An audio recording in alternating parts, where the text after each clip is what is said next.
같이 생각해 볼 만한 거리입니다. 생각할 거리. 경향신문 제 이중근 논설고문의 칼럼입니다. 남탓과 어퍼컷은 아무것도 못한다. 어퍼컷, 윤석열 대통령이 대선 후보 시절에 어퍼컷 많이 날렸죠. 대선 유세 현장에서. 윤석열 대통령은 전 정부를 탓하지만 그 정책을 실력 있게 뒤집지도 못한다.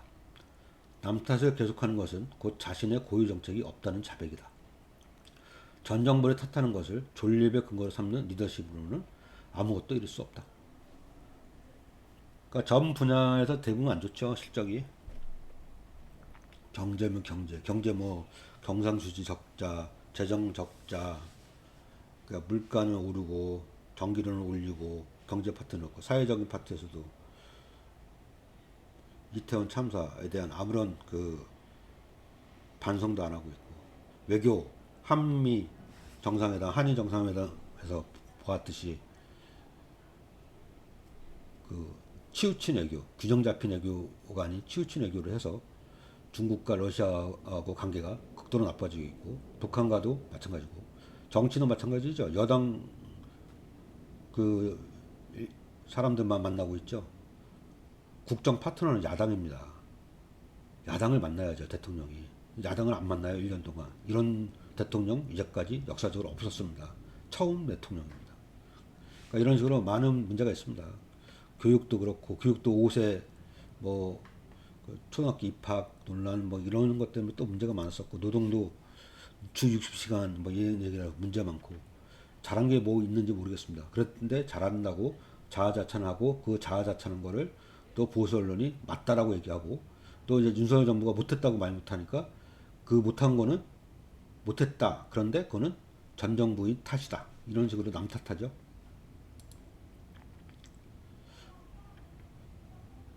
한국인의 전례 없는 친미화를 어떻게 볼까요? 친미 얘기하는 거예요. 그 박노제 한국 안 가봐. 좀 객관적으로 봤겠죠. 우리나라 사람이 아니니까. 한국의 진보는 진보의 이상인 환경 친화적 복지 국가 모델을 중국에서 발견할 수 없다. 중국의 당 국가 권위주의는 한국인들에게 한국의 1970년대, 80년대를 연상시키는가 하면 러시아의 우크라이나 침공은 아예 일제의 대륙 침략 등 가공할 만한 역사적 기억들을 불러일으킨다. 미국이 아무리 문제가 많아도 그래도 중국과 러시아에 비하면 낫다는 게 많은 한국인이 공유하는 정서다. 여러분도 그렇습니까? 생각을 해볼 문제입니다. 탄압하면 움츠러들 것이라는 착각. 그러니까 탄압 많이 하고 있죠. 반노동, 반재벌, 친재벌 이렇게 하면서 지난 노동절에 분신한 양해동 열사는 늘 자신을 자랑스러운 민주노총 건설노조 강원건설지부 양해동입니다라고 소개했다. 정당하게 노조 활동을 했는데 집시법 위반도 아니고 업무 방해 및 공갈이랍니다. 제 자존심이 허락되지 않네요. 라는 유서 내용에 절절하게 공감할 수밖에 없다. 이렇게 그 엄청난 수사를 하고 있습니다. 건폭머리를 하면서 어떻게 그 자기 국민이 건설 노동자들을 조폭에 빗대서 건폭이라는 말을 씁니까? 그것도 대통령이라는 사람이. 너무 그 노조를 혐오하고 있고 반노동 너무 강합니다. 이것도 한번 생각해 보시죠. 학교 양간이 애들이 행복해졌대요. 코로나 때 그 우울감 경험들이 중고고 학생 5만 명의 건강 상태를 조사했더니 2019년에 28.2%였는데 코로나 시국에 학교 잘 안 갔잖아요. 2020년에 25.2%로 줄었다가 다시 학교를 이제 가기 시작한 2021년에 좀 늘고 2022년에는 28.7% 다시 늘었다는 거죠. 그리고 코로나19로 학교를 문 닫자 아이들은 잠시 행복해졌다는 간단하고 명료한 사실을 그냥 무시하고 넘어가도 되는 것일까? 코로나19가 무심코 한국 사회에 던진 숙제다. 학교 안 가느니 행복해졌다. 학교에 가서 행복해진 거지 바라지 않지만 애들이 우울해지진 않았으면 좋겠습니다. 그러니까 스승의 날을 맞이해서 이런 사설을 썼어요. 추락하는 교권, 고의 중과실 없는 학생 지도는 면책이 필요하다. 그러면서 교사들의 사기 저하가 심각하다. 한국교원단체 총연합회가 교총 스승의 날을 앞두고 14일 전국 교원 6,700명 대상 조사에서 교직에 만족한다는 응답이 23.6%로 나타났다. 학부모와 학생이 교사에 신뢰하지 못하고 교사는 학부모와 학생을 경계하는 상황에서 어떻게 정상적인 교육이 이루어질 수 있겠는가. 이 사설을 보면서, 그리고 아까 이 칼럼을 보면서 학교 양간이 행복해졌다, 추락하는 교권 사설을 보면서 드는 생각은 뭐였냐. 학교 안간이 행복하다는 학생 씁쓸하죠. 그러니까 우리나라가 너무 경쟁 위주의 교육을 하고 있고 성적 위주의 교육을 하고 있고 그러죠. 그러니까 애들이 행복할 수가 없죠. 공부가 체질 안 맞는 애들도 있는데 다 공부만 하라고 하니 전인 교육을 해야 됩니다. 그리고 이제 교육받을 권리가 있고 교육할 권리가 있는데 교권이라는 표현을 쓰면 안 돼요. 교육할 권리는 세상에 없습니다. 교육할 의무는 있겠지만 교육받을 권리만 있습니다. 헌법에서 그렇게 정해져 있어요. 대한민국 헌법입니다. 제31조. 모든 국민은 능력에 따라 균등하게 교육을 받을 권리를 가진다. 여기 어디 이 조항에서 교육을 할 권리를 가진다 표현은 없어요. 기본권입니다. 교육을 받을 권리는. 모든 국민은 그래서 그 보호하는 자녀에게 적어도 초등교육과 법률이 정하는 교육을 받게 할 의무를 진다. 의무교육은 무상으로 한다. 이렇게 돼 있죠. 교육을 받을 권리는 기본권입니다. 국민의. 근데 교사들이 교육할 권리는 없습니다. 자기 그냥 직업을 그렇게 선택한 거예요. 그렇게 자기가 마음에 안 들면 그만두면 되는 건데, 그 사람들이 교육을 받을 권리는 기본권이기 때문에 누구든 그 권리를 해치면 안 된다는 겁니다. 교육할 권리를 스스로 획득을 자꾸 얘기하지 마시고, 존경받는 스승이 되려면 어떻게 해야 될까 먼저 고민을 했으면 합니다.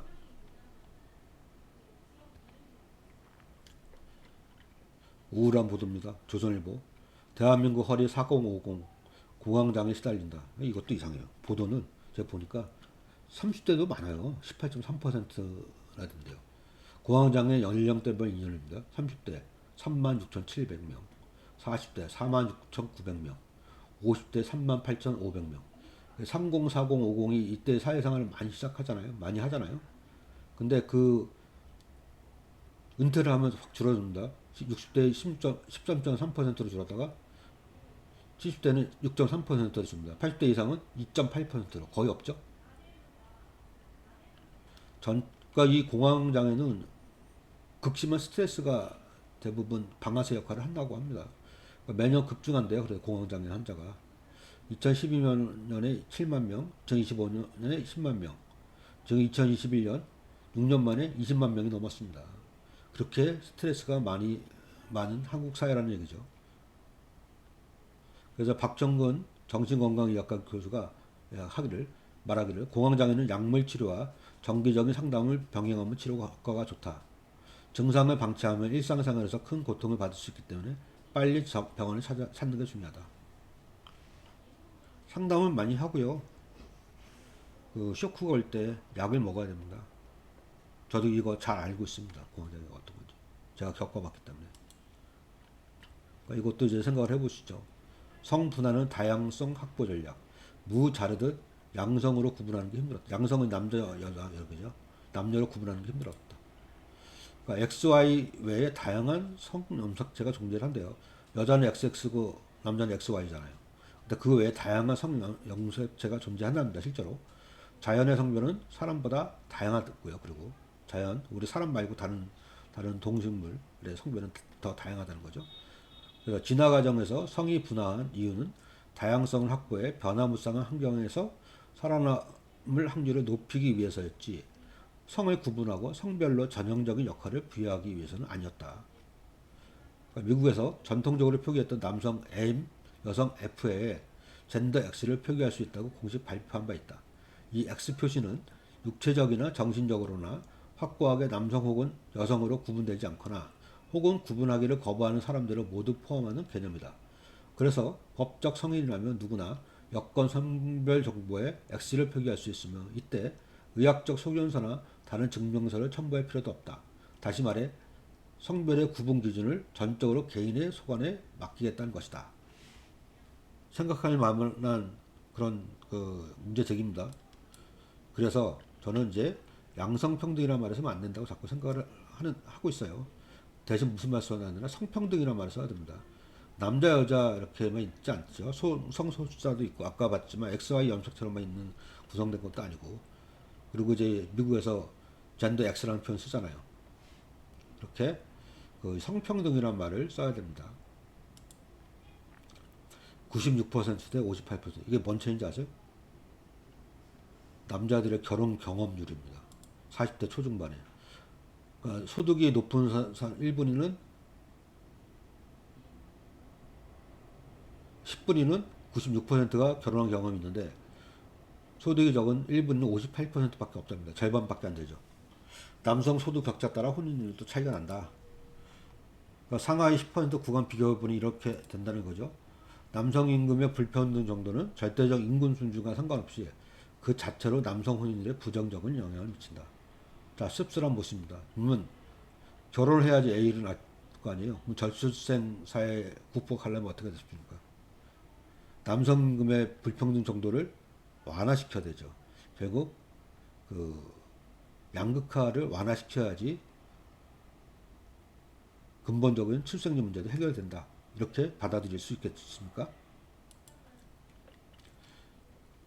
이거는 뜬금없는 얘기일 수 있는데 자꾸 이제 소년 문제가 나오면 갑자기 처벌을 강화하자는 얘기가 나옵니다. 여러분들 이제 미리 아시라고.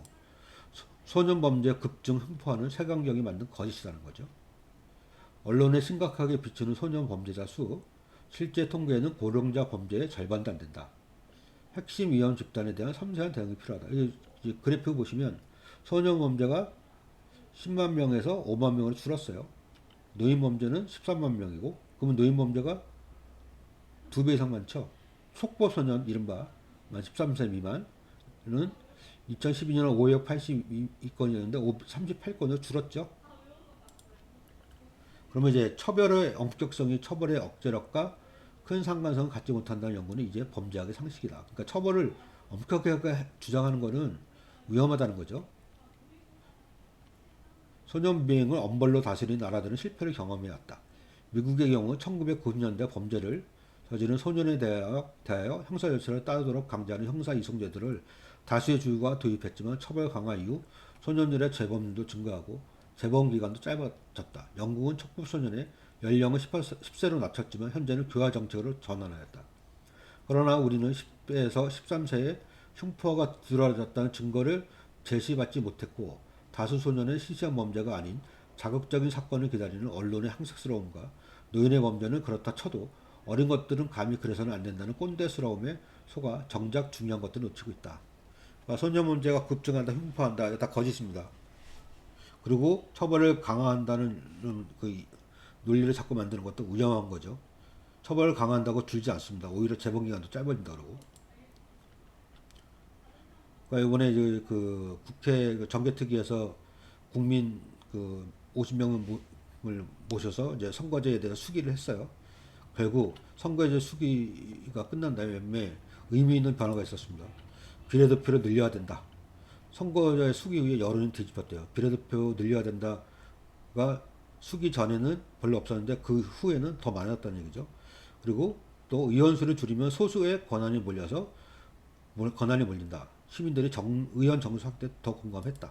표를 보시면 수기 전과 수기 후입니다. 의원수 확대에 대해서 13%가 찬성했는데 수기 후에는 33% 늘었죠. 의원수 축소에 대해서는 수기 전에 65%였는데 37%만 긍정표시를 했어요. 의원수 축소하면 안 된다는 거죠. 비례대표 확대에 대해서 수기 전에는 27%만 찬성했는데 수기 후에 70%로 찬성률이 껑충 뛰어 올랐습니다. 지역구를 늘리는 것에 대해서 수기 전에 46%였는데 오히려 줄었죠. 36%로. 결국 비례대표 확대가 선거제 개혁의 민심이라는 것을 알 수가 있습니다. 거대 양당의 극단적 대립을 부채질하는 현행 선거제를 이대로 둘 수 없다는 공감대는 더 커졌다. 특히 70%가 비례대표 확대에 찬성한 점이 눈에 띈다. 이 정도면 민의가 생겼다고 볼 수 있다. 비례대표 확대는 전체 유권자의 50%에 이르는 사표, 죽는 표를요. 서표를 줄이고 비례성 다양성을 제고하는 방안으로 꾸준히 거론됐지만 여야 간 입장차가 첨예해 번번이 실패했다. 여야가 자기 이해관계만 따져서 그런 거죠. 국민을 생각하면 당연히 비례대표 확대를 해야 된다는 그 얘기입니다. 이제 한겨레 그림판인데 윤석열 대통령이죠. 그 아메리칸 뭐 파이 이 노래 부르는 장면, 술병을 짓는 병권, 그다음에 거부권을 행사하는 거부권, 수사를 하는 수사권, 이게 3권 분립이래요. 그 이제 살아있다. 그 할아버지 얼굴에 먹칠을 그 저기 전두환 손자에 대해서 이렇게 했다는 거죠. 근데 장세동이 사과? 내가 왜 해? 그러고 그랬더니 국민의힘 일부에서 5.18은 립 서비스다. 그랬더니 정광훈 등은 5.18은 간첩 폭동이다. 5.18을 이렇게 폄훼합니다. 요즘도. 딱지라는 제목의 만화 시사입니다. 박순찬 화백의. 간호법 제정해갖고 간호사들의 모습이 쭉 보이죠. 그런데 이렇게 돌봄 노동을 많이 하고 있는데 넌 이걸로 하자. 그래서 딱지를 붙이죠. 정부가. 이기주의자라고. 그 건설 노동자한테 건폭 딱지를 붙였잖아요. 그거 똑같다는 거죠. 거야의 벽인가 대통령의 벽인가. 윤석열 대통령 취임 후 1년 동안 정부가 국회에 제출한 법률안은 모두 144건, 이 중 36건이 입법에 성공했어요. 근데 문재인 정부 취임 1년 동안 국회에 제출한 정부 법률안은 303건, 이 중에서 71건이 그 입법에 성공했어요. 그러니까 당시 여소야대 상황이었어요, 지금처럼. 근데 이제 윤 대통령은 이제 취임 후 1년 동안 반대로 1467건의 시행령을 공포했죠. 반면 같은 기간 문정부에서는 150건 정도만 시행령을 발표했어요. 그러니까 시행령 행정을 하고 있는 거죠. 시행령은 입법부인 국회를 통하지 않고 정부가 마음대로 바꿀 수 있습니다. 그러니까 쉬운 방식인 거죠. 근데 근데 이제 시행령 정책이 되게 위험합니다. 견제를 받지 않기 때문에. 그리고 법률에 위반하는 시행령도 간혹 있을 수 있고요. 그래서 취임 후 단 한 차례도 야당 지도부를 만나지 않고서 야당의 협조 부족을 운영하는 것은 너무 민망스럽지 않은가. 그러니까 거야의 벽입니까? 대통령의 벽입니까? 이걸 보니까. 지금 야당 이재명 대표는 계속 만나자고 하죠. 대통령한테. 근데 윤석열 대통령이 안 만나주잖아요. 피의자라고.